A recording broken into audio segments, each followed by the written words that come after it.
Hello and welcome to 20 Questions with... The first guinea pig, as always, is the wonderful James Emmerson, who you'll probably know as the designer of Tranquility and Lilypads, and Tessera, although that's not coming to stores just yet. But yes, hello James, and welcome. Hello. Thank you for joining me and subjecting yourself to 20 questions, which is a format that we're going to be doing, hopefully with an interesting industry personality for every month, ready for our new monthly newsletter.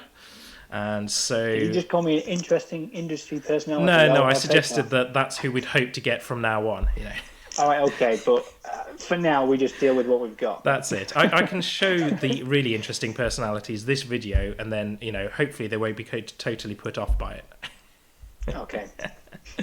Yeah, so we've got sort of 10 standard questions, mostly about board gaming, and then we've got a quick fire round of 9, mostly not board gaming, but a little bit, and then one long question for the end, and yeah, we'll see how it goes.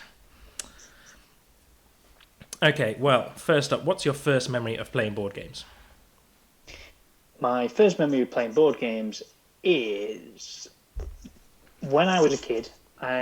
We had a static caravan, as every good childhood involves a static caravan, and we used to go to a little place called Whitby on North Yorkshire on the coast. It's a beautiful little seaside town, and we used to get away almost every single weekend. And if you've been in the northeast, the weather is horrendous most of the time. So we would get away for the weekend and it would rain all day and we'd be stuck inside the caravan all day, which was great fun. And we used to play Uno over and over and over and over again until the deck was literally shredded. That is probably my first memory of board games. That and Newmarket with a standard set of playing cards, which is a game of pure luck. Yeah, I've never had the joy of playing that, but there you go. Okay. Well, when did you get into modern board games? Would be my second year of university.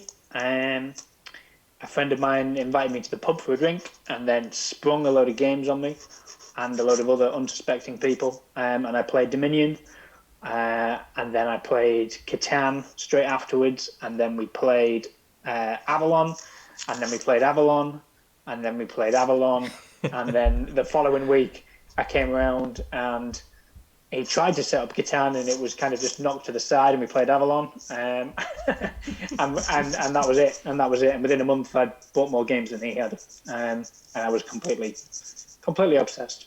I mean, it's good to have one game that we completely agree on. I mean, obviously the games that we work on aside. Yeah, love a bit of Avalon. Yeah.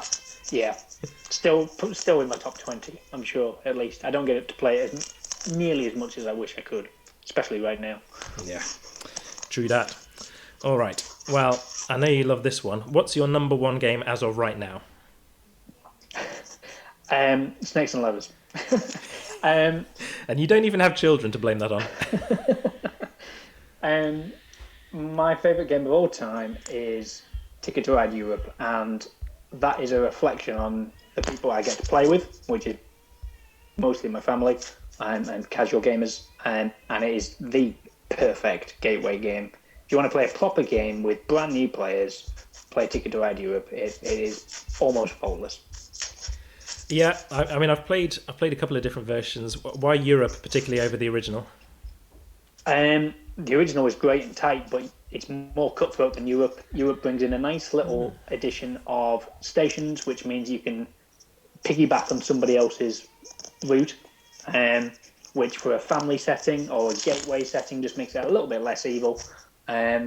So yeah, it is the best game to introduce new people to, and that's usually what I'm doing. So that wasn't one of the 20 questions. That was a little bonus. Okay. Which is more important in game design to you, theme or mechanics? Mechanics every single time. I need to get better at integrating theme earlier in my design process because I'm just so obsessed with getting strong mechanics that work before anything else. That's fair. That's just the way around that I do it. And I always admire people who do it the other way around. Well, yeah, and this is me saying there isn't a right or wrong way to do it. It totally depends on you, the person.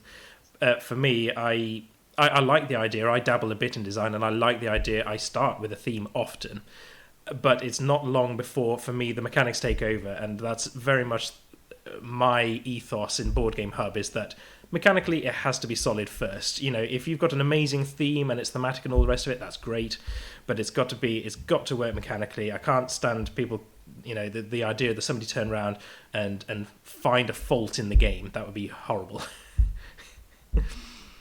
Very cool. Okay, how did you start designing games? I was in between jobs when I started designing games, I think, and just, I don't know, I think I was just bored, to be frank, and came up with a nice little game about pirate ships battling, and you could improve your ship with little add-ons to get your cannons better, and my mum and she was my girlfriend at the time, sat down politely to play it, and after about 5 minutes politely told me that it was absolute nonsense. So, yeah, all of my game designs usually come out of boredom, to be honest. I'm trying to get a little bit better at trying to make games. But, yeah, just sitting down with whatever components I've got to hand and trying stuff out until it works. I need to buy more components, and then I'll stop making just card games. I thought you were about to say I need to buy more games. I thought that's one thing you do not need to do. No. But components, yes. Yeah, absolutely. Okay, well, what was the first game that you designed that was any good? Tranquility, I guess. I had a Mafia game that was about like pointing guns at people, and then I found cash and guns. Oh, it's been done. We'd had like one or two playthroughs, and my mum was like, "This is actually quite clever. This is actually quite clever. Yeah, it needs a bit of work, but it's going somewhere." And then the next day, I found Cash and Guns and was like, "Okay, this has definitely been done much better than what I've produced." So that was that one abandoned. And then after that, it was Tranquility. And yeah, again, it was a rainy day. It was middle of the summer holidays or Easter holidays, I think. And I sat down with a deck of six Nimmt and was just messing through solo variants of games you can play with that deck. And Tranquility was made, and that was that. Cool. I wish there was a more exciting story. No, I can't imagine that many board game design stories are interesting, particularly. Really interesting. I was struck by lightning, and I had this inspirational thought. Yeah. Absolutely, yeah. Oh, that's cool. All right, well, what tips would you give to anyone aspiring to be a game designer? I think there's two things, really. One, I start with the mechanics. That's just me, personally. You've got to find a mechanic that works. But the second thing is you don't have a game, not even anything remotely a game, until you've actually made a prototype. You can have all the ideas you want in your head, but until you've sat down and made it and tried it, you won't see the flaws. And yeah, all the good bits. You've got all the good bits necessarily. Exactly. A lot of Tranquility was pure fluke, in that I had the idea and sat down, and then it discovered things about it as I was playing it, and tweaked it to work with those. And until you've got a prototype, you've got nothing. Yeah. Well, no. Yeah. Get down, make a prototype, get testing, test it as many times as you can, change it, test it, change it. That's it. I'm very much in the always thinking of the ideas, putting down some rules, and then not even getting to making it, and that doesn't get you anywhere. Okay, what's your biggest life ambition? And I suppose this could be board game or not board game related. Once upon a time it probably wasn't, but it is now. I've always been obsessed with the Spiel des Jahres ever since I got into the hobby. So my biggest life ambition is to win the Spiel des Jahres. That would be game over, life complete. Oh, I hope not. What if that came next year? That would be horrible. Well, yeah, I'd set a new one. Well, no, that's fair. I suppose that is how ambitions work. If you achieve one, then you go again, don't you? Exactly. Cool. Neil Armstrong didn't stop life after he'd reached the moon. No, he probably turned around and said, "Well, I'd like to go to Mars next, perhaps." Exactly. That's cool. All right. What's the first thing you're going to do once lockdown and social distancing is completely rescinded? I am going to see my parents, who will hopefully want to see me. And hopefully we will get to test half a dozen prototypes that I've got kicking around the house and that are waiting so that I can play them with real people. So that's my plan. That's the glamorous lifestyle of a board game designer. Yeah. Nothing more frustrating than having ideas that you can't test. That's a fair point, especially if you actually have, then you've got the prototypes made. Yeah, that's cool. All right, last one on this first section, and this is, what's the last game you bought? The last game that I bought, which is still on the way, is Nova Luna and Oliver Twist. And you'll probably know about Nova Luna, which is been nominated for the I saw you on the post. I don't know anything about Oliver Twist, though. No, Oliver Twist is a re-implementation of a game called Sobek, which did quite well for Bruno Catala and, I'm going to say Ludovic Malblanc, but I might be wrong. Might be Serge Largay, actually. But anyway, it's a re-implementation, and it came out to absolutely no fanfare whatsoever. And I don't understand why. It was published only in French to begin with. Reviews seem to be good. It seems to be a beautiful production, just didn't seem to go very far. It was the second one after they did Around the World in 80 Days. And they were doing like a novel-based series, I think, and republishing games that had been. So the first one was Hare and Tortoise, which was the first footage album, which they did as Around the World in 80 Days. And the second one was Oliver Twist. This is a boring sidetrack, sorry. No, that's anyway, I'm interesting. excited to try it. I love Oliver Twist, and I love Bruno Catala, so it's got to be good. And I love Unknown Gems, so that's cool. All right, nice one. So we're 10 questions in, and then we're going to go into our quick fire round. So we've got 9 ones, and I want you to just come up with an answer as quickly as you can, whether or not it makes sense. Hit us with your best. Right. Beer or wine? Wine. Heaven and Ale or Viticulture? Heaven and Ale, only because you tell me that you think I will like it. I've not played either. Favourite meal? Curry. Game you wished you'd designed? Hanabi. Biggest achievement? In games, Tranquility. Football or rugby? Football. Books or films? Books. France or Spain? France, because Spain's too hot. Worst gaming experience?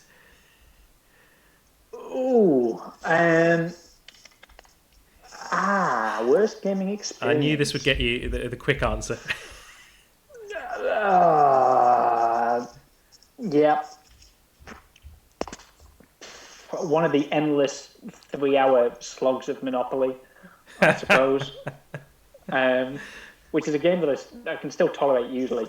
I'll go with that. You're an interesting one. I mean, I don't know if you are somebody who tends to find positives in most games. Like I have a friend, John, who's like that. So if you asked him to name his worst gaming experience, he'd really struggle. I was going to say, he's not the best of playtesters because he's just like, this is great.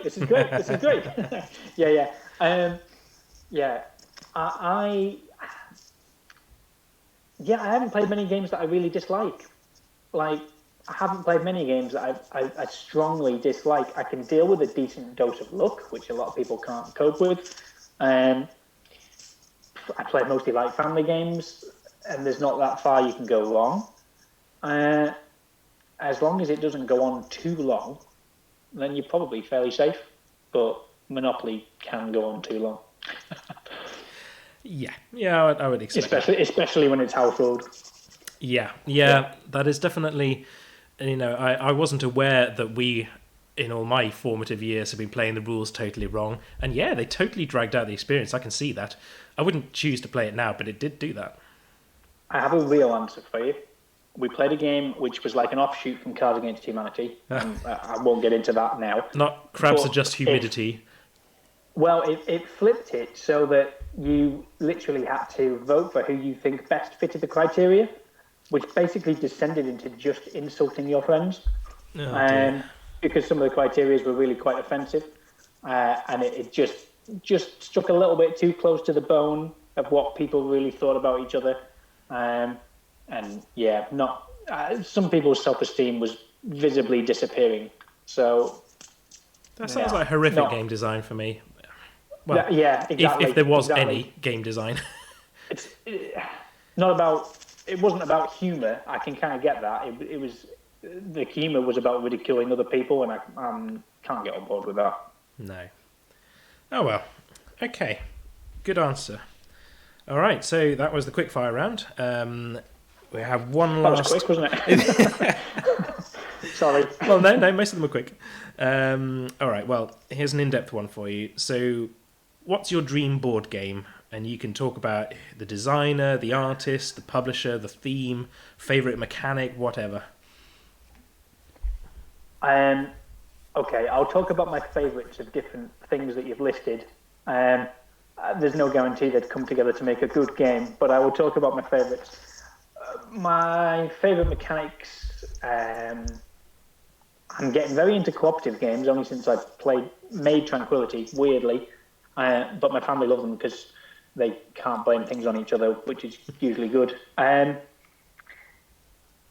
But I like route building, like Ticket to Ride kind of style, where you're building a route and optimizing that. So I would something involving route building. Favorite designers often depend on mechanics. Alan Almoon is very good at route building. I think Elfenland is superb and very close to Ticket to Ride in my favorite games. I love Bruno Catala because all his games are really, really tight. I love Wolfgang Kramer because he does different things every single time he makes things. All his games are clever in some way or other, and they're often very different. So those three combined to make a game that involved route building sounds pretty epic. Pretty impressive. That would be pretty impressive. Incredibly unlikely, but it would be pretty impressive. In terms of theme, I'll play anything that's not too heavily themed, I suppose. I don't like things that have gone too far in a direction, if that makes sense. If it's gone like too spacey and it's made like a whole backstory, mythos, lore, then I'm usually slightly put off. So a light theme, I like it, yeah. A light theme, yeah, something original.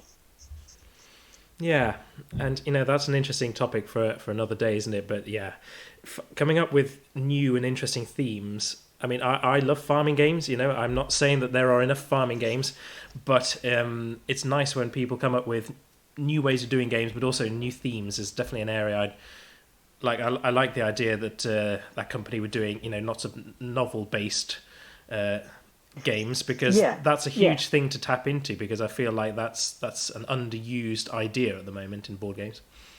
Yeah, it's something that's like I was thinking of. I've forgotten the name of it. It's difficult to pronounce, but the game by Elizabeth Hargrave, which is Migrating Butterflies. Oh, Mariposas, I think. Yeah. That's a really appealing theme. That's got a really wide appeal, like general appeal. But it's also something I've never seen done before. That's quite niche, and that's the kind of thing I'd want. Something I'd like to learn a bit more about.